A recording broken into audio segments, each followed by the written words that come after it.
kita rilis di awal bulan. Cuman kalau teman-teman yang nasabahnya panen harusnya juga udah dapat gitu ya.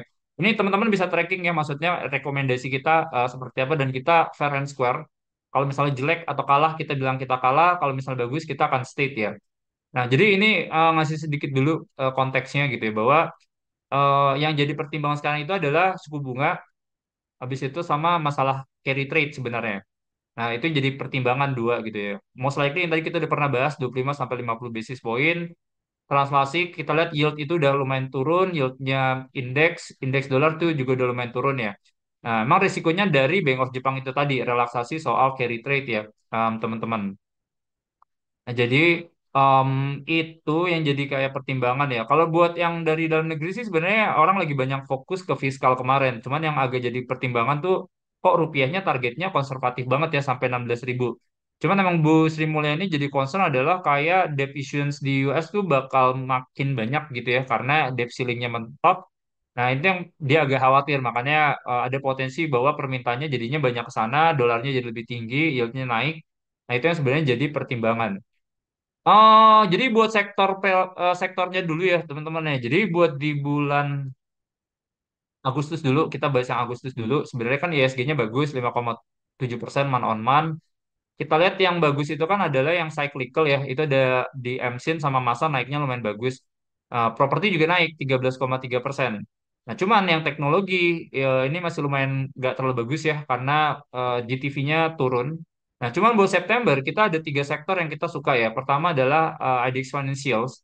Itu yang pertama menurut kita positif, high conviction. Kedua, IDX Property ya teman-teman ya. Ini yang menurut kita juga sentimen dari sisi suku bunga itu bisa positif ya. Sama IDX Energy sebenarnya ya. Karena kita lihat kan sebenarnya arahnya buat masukin fourth quarter lagi musim dingin itu demand bisa ada sedikit pick up. Ini yang saya lebih rekomendasiin sebenarnya arahnya lebih banyak ke arah batu bara sebenarnya dibandingin kayak minyak atau gas ya teman-teman ya. Sektor yang masih berat saya masih nggak terlalu suka basic industries. Ini metal mining biasanya itu China growth-nya nggak terlalu bagus. Kedua sama teknologi ya saya masih agak lumayan lemah. Nah, so kemarin kita performanya bagus. Sebenarnya kalau kita lihat kita ngalahin IISG itu kita tumbuhnya 7,6% month on month, IISG-nya 5,7%. Dan kalau kita lihat secara geometric return sejak awal tahun, kenapa pakai geometrik nggak pakai year to date growth aja Pak sebenarnya ya karena ada satu bulan yang waktu itu kita skip ya. Jadi kita hitungnya kayak per bulan ya teman-teman ya. Jadi per bulan kita bandingin. Nah, kita buat kalau kita pakai geometric return dari awal tahun. Jadi intinya geometrik itu apa sih Pak? Jadi kalau misalnya teman-teman kan kalau misalnya tahun ini 5%, bulan ini 5%, bulan depan 4% kan growth-nya 4,5, 5 tambah 4 bagi 2. Cuman kalau misalnya geometrik, assuming kayak dananya itu ya kita reinvest lagi ke saham yang berbeda. Jadi 1,05 dikali 1,04 itu adalah geometric return ya artinya.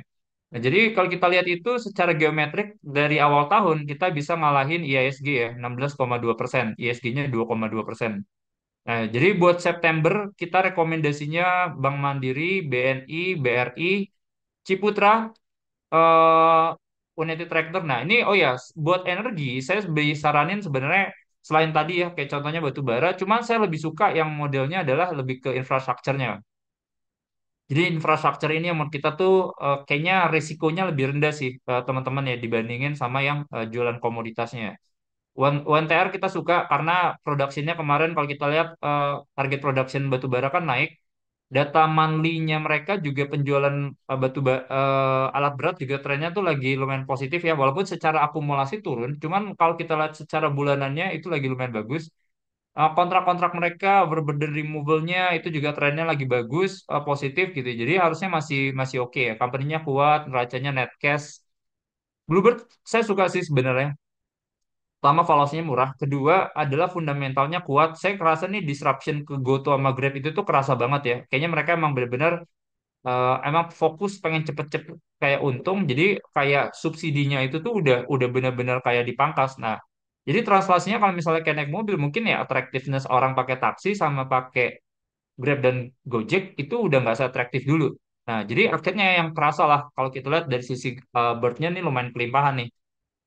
Fleet mereka positif, utilization mereka rate-nya lumayan tinggi, average revenue per vehicle-nya naik gitu. Jadi momentum itu yang saya suka. Nah, Cuma mungkin orang bisa bilang, Kak, ada royalti, Pak, kemarin. Dikasih royalti ke revenue sampai 2%. Nah, karena pakai merek pusaka. Nah, itu kenanya lumayan. Karena yang kena tuh yang kayak Bluebird sama Silverbird. Nah, cuman company-nya itu lagi expand gitu. Maksudnya keluar dari yang dua itu. Pelan-pelan kayak kontribusinya makin kecil dan bisa jadi buffer. Kayak contohnya Golden Bird dan lain-lain. Mereka punya kayak pengiriman barang juga, logistik. Nah, ini menurut kita sih harusnya bisa jadi buffer ya. Makanya kelihatan kemarin bisnis yang non Bluebird sama Silverbird itu tuh trennya positif gitu. Jadi kalau teman-teman lihat laporan keuangannya bagus. PTPP saya suka sih sebenarnya company-nya, bukan suka ya, maksudnya ini saya lihat lagi sectoral play, saya lagi lihat sectoral play, kan momentumnya interest rate ini positif ya buat ke sektor construction karena bisnis model mereka kan heavy leverage gitu ya.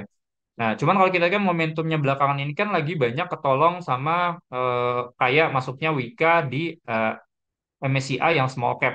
Nah, cuma saya sebenarnya dibandingin sama kayak empat emiten tadi ya, Wika, Waskita, Waskita kan lagi ini ya, Adikarya, PTPP menurut saya lebih kuat sih, karena kan ibaratnya kan kayak pertama achievement kontrak baru mereka buat IKN ini tinggi, bagus, di antara yang lain lebih bagus. Kedua, mereka neracanya masih kuat, jadi kemampuan mereka buat ambil kontrak juga bagus gitu ya. Nah, jadi PTPP momentum play sih teman-teman ya.